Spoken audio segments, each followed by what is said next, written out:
සුබ දවසක් ඔයාලට. මම අද හදන්න යන්නේ වෙනස්ම විදියක බයිට් එකක්. මේක නිවිති කොළ කන්න අකමැති අයට නිවිති කොළ කවා ගන්න හොඳ විදියක්.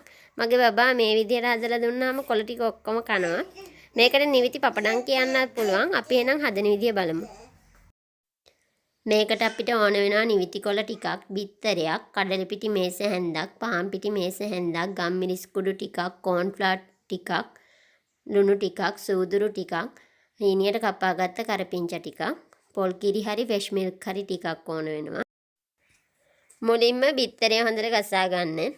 ඒකටම කඩල පිටි, පාන් පිටි, කෝන්ෆ්ලවර්, සූදුරු, ලුණු, ගම්මිරිස්, කරපිංචා, පොල් කිරි දාලා හොඳට උකු බැටර් එකක් හදාගන්න. මේක දිය ගතිය වැඩි වුණොත් එහෙම තව පාන් පිටි ටිකක් දාලා හොඳ උකු බැටර් එකක් හදාගන්න ඕනේ. ඊළඟට තියෙන්නේ මේ බැටර් එකේ නිවිති කොළ දවටලා ගැඹුරු තෙලේ රන්නන් පාට වෙනකම් බැද ගන්න.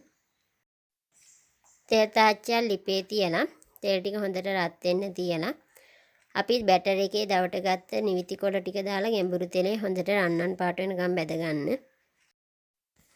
මේ නිවිති ටික තෙලට දාපුවම පපඩම වගේ ලස්සනට පිම්බෙනවා. ඒක ලස්සනට රන්නන් පාට වෙනකම් බැදලා ගන්න. මේ තියෙන්නේ මම මේ විදිහට හදාගත්ත නිවිති බයිට් එක. ඔයාලත් මේ විදිහට හදලා බලන්න. නිවිති කන්න නැති අයත් කයි. ඉතින් මගේ වීඩියෝ එක හොඳයි කියලා හිතෙනවා නම් ලයික් කරන්න, කමෙන්ට් කරන්න, යාළුවන්ටත් බලන්න ෂෙයා කරන්න. මාව තාම සබ්ස්ක්‍රයිබ් කරලා නැත්නම් සබ්ස්ක්‍රයිබ් කරන්න. මගේ වීඩියෝ එක බැලුවට ඔයාලට ගොඩාක් ස්තුතියි.